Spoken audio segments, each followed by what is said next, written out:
Très bon 1er mai sur Europe 1. On ouvre le kiosque Europe 1, Maxime Switek. Oui, le kiosque, ils sont allergiques aux jours fériés, alors ils sont là. Émilie Bonneau pour les régions, Jean-Philippe Ballas pour l'international, Axel de Tarlet pour la une de l'écho et Romain Ambro qui regarde la télé pour nous. Mesdames, messieurs, bonjour. Bonjour Maxime. On commence avec vos quotidiens nationaux. Ah bah non, pas de quotidien ce matin. Nous sommes le 1er mai, mais qu'à cela ne tienne, je m'étais mis de côté quelques hebdomadaires. Malin, non? Et notamment Le Point. Santé, ces bêtises qu'on vous raconte. Le magazine consacre tout un dossier au livre du professeur Raoult, qui est microbiologiste à Marseille et qui dénonce ce qu'il considère comme tout un tas de mensonges, d'idées reçues. Je sens que son livre va faire polémique parce qu'il explique par exemple qu'il faut arrêter de dire que s'exposer au soleil est dangereux pour la peau. D'après lui, le lien entre UV et cancer de la peau doit encore être établi de manière plus formelle. Et se priver de soleil, d'après lui, pourrait être encore plus néfaste pour l'espérance de vie. Santé, ces bêtises qu'on vous raconte, c'est donc à lire dans Le Point. L'Obs fait sa une cette semaine sur le brûlot du démographe Emmanuel Todd. Pour lui, la marche du 11 janvier, après les attentats de Charlie Hebdo et de l'Hypercacher, cette marche était une imposture, dit-il. L'Obs qui consacre également un portrait à Nida Badouane. Est-ce que vous la connaissez ? Non. Nida Badouane, c'est une jeune artiste palestinienne. Elle a décidé de vivre recluse dans sa chambre, 9 mètres carrés, depuis novembre 2013. Elle ne sort pas de sa chambre qui lui sert aussi d'atelier de peinture, de photographie. Elle veut notamment dénoncer le blocus israélien qui étouffe les Palestiniens, dit-elle. Portrait vraiment étonnant à lire dans l'Obs. Donc. Et puis je vous signale aussi la nouvelle formule du magazine Capital, magazine sur l'économie évidemment, avec ce mois-ci une enquête sur nos forces. Pourquoi la France peut redémarrer? Je suis sûr que ça fait plaisir à Axel de Tarlet. Et je vais en parler tout à l'heure. Ah ben voilà. Et puis j'aime beaucoup la une de VSD. Bienvenue chez les dingues.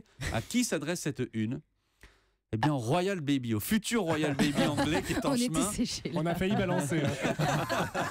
Chez les Windsor, on traîne quelques scandales d'IVSD. Ça promet pour le nouveau-né. Fin de citation. Allez, bienvenue chez les dingues. À la une des régions, Émilie Bonneau, qu'est-ce qui fait la une de la presse régionale ce matin ? C'est bienvenue chez les supporters. La une de Var Matin, ce match dont parlait Jérôme Lacroix il y a quelques minutes. Toulon-Clermont, finale de la Coupe d'Europe de rugby demain. Et l'on suit l'odyssée en photo des supporters toulonnais vers Twickenham. Sur le site de l'Auvergne, là, vous pouvez trouver les meilleurs plans pour regarder cette rencontre qui sera même diffusée à Pékin par un Français propriétaire d'un pub irlandais. En une, sur le site de Ouest France, région Normandie, la famille de Lino Ventura se déchire pour l'héritage. Tout le monde était au tribunal hier après la découverte d'un compte en Suisse. Et puis, la République des Pyrénées se réjouit de l'annonce d'Airbus d'assembler son premier avion 100% électrique à Pau. La construction de l'usine sera lancée l'année prochaine. L'histoire du jour, Émilie, vous l'avez dénichée dans Sud-Ouest. Écoutez bien là aussi, histoire étonnante. En Islande, il est désormais interdit de tuer les Basques. Oui, vous avez bien entendu, interdit de tuer les Basques, c'est incroyable. Il faut remonter à 1615 pour comprendre cette réconciliation qui aujourd'hui émeut beaucoup la communauté basque de France et d'Espagne. À l'époque, ces Basques avaient été les premiers Européens à partir pêcher la baleine dans les fjords islandais. Et cela déjà depuis plusieurs décennies, ce que les marins là-bas voyaient d'un très mauvais œil. Ça s'est terminé par un massacre. 32 morts, un seul homme échappe ce jour-là à l'exécution ordonnée par le chef de district, car un décret le permettait. Et c'est ce décret donc que l'Islande vient d'abolir. Et même si c'est symbolique, une stèle a été installée dans le nord-ouest de l'île en hommage à ses victimes. Des représentants basques ont même été invités pour l'occasion. Et 400 ans après, ils n'avaient pas oublié leur traditionnel béret, comme on peut le voir sur les photos qu'ils ont postées sur les réseaux sociaux. Et donc à voir aussi sur le site internet de Sud-Ouest. C'est beau quand vous parlez, on dirait Franck Ferrand. Ah bon? Je l'ai peut-être fait exprès. Franck, tiens, on retrouvera dans 10 minutes sur Europe 1. La presse internationale, Jean-Philippe Ballas, ce matin, on ouvre la boîte aux archives avec un document dont personne à l'époque ne pouvait prédire qu'il allait devenir historique. Ouais, c'est une interview qui date d'avril 2004 et que la chaîne américaine CNBC vient d'avoir la bonne idée de ressortir de ses cartons 11 années plus tard, donc jour pour jour. À l'époque, l'invité est un môme de 19 ans, un étudiant d'Harvard qui vient de lancer son site internet. Il a une bouille ronde, il est sympathique, il a un discours clair, calibré. Alors c'est pas foufou, c'est pas le genre extraverti. On dira d'ailleurs que depuis il n'a pas beaucoup changé puisque ceci est la toute première interview télévisée de Mark Zuckerberg, le créateur de Facebook. Génial. Vous pouvez voir d'ailleurs cette vidéo sur europe1.fr. Ouais. Qu'est-ce qu'il raconte à l'époque, Zuckerberg? Ah, c'est vraiment les tout débuts de Facebook. D'ailleurs, à l'époque, ça s'appelle The Facebook. Le nom changera après. Et Zuckerberg présente son site comme un annuaire en ligne, un trombinoscope tout simple, qui est destiné d'abord au monde des universités pour que les étudiants puissent communiquer entre eux. C'était vraiment l'idée de départ. Et il explique à la caméra, on s'inscrit, on crée son profil en répondant à quelques questions, on donne les films, les livres qu'on aime bien, et puis vous montrez surtout vos amis. Et ensuite, vous pouvez consulter les profils des autres étudiants et faire vos propres connexions. C'est comme ça que ça marche. Le plus drôle, c'est quand le présentateur de CNBC s'interroge avec un sourire goguenard sur le thème « Et si Facebook était la nouvelle sensation ?» Alors Zuckerberg répond « Quand nous avons commencé, nous pensions avoir entre 400 et 500 inscrits. Nous en sommes à 100 000. Qui sait ce qu'il va se passer ensuite ?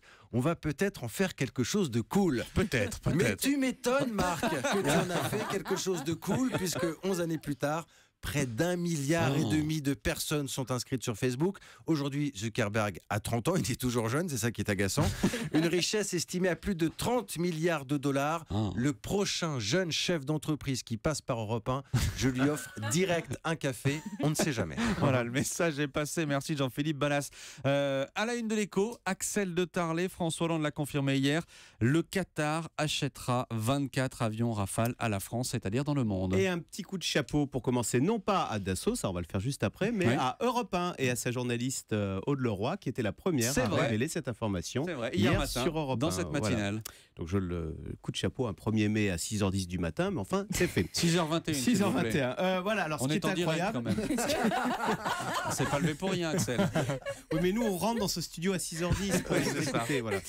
Ce qui est incroyable, c'est que cet avion que nous étions incapables de vendre depuis 10 ans, coup sur coup, il y a eu, j'allais pas faire la blague en rafale, mais il y a eu 3 contrats signés, puisque je vous rappelle qu'en février, l'Égypte, 24 avions Rafale, en Inde, 36, c'était le mois suivant, en mars, et là, donc 24 pour le Qatar, ça fait 84 avions de vendus en 3 mois à l'exportation, alors que nous en avions vendu aucun depuis des années. Ne vous énervez pas. Pourquoi cet enthousiasme Pourquoi cet engouement subit? Eh bien, alors, à toute chose, malheur est bon, et là je suis beaucoup plus sérieuse, c'est qu'en fait avec Daesh, on s'est rendu compte que pour combattre les terroristes, maintenant il fallait une vraie armée, il fallait des avions de chasse, et on s'est rendu compte que l'avion de chasse français avait fait la preuve de son efficacité, notamment en Libye, d'où le succès subi du Rafale français. Alors maintenant, pourquoi est-ce que, puisque maintenant on parle de nouveaux acheteurs aux Émirats Arabes Unis, on parle de nouveaux acheteurs en Malaisie, pourquoi est-ce que pourquoi vraiment ça s'accélère?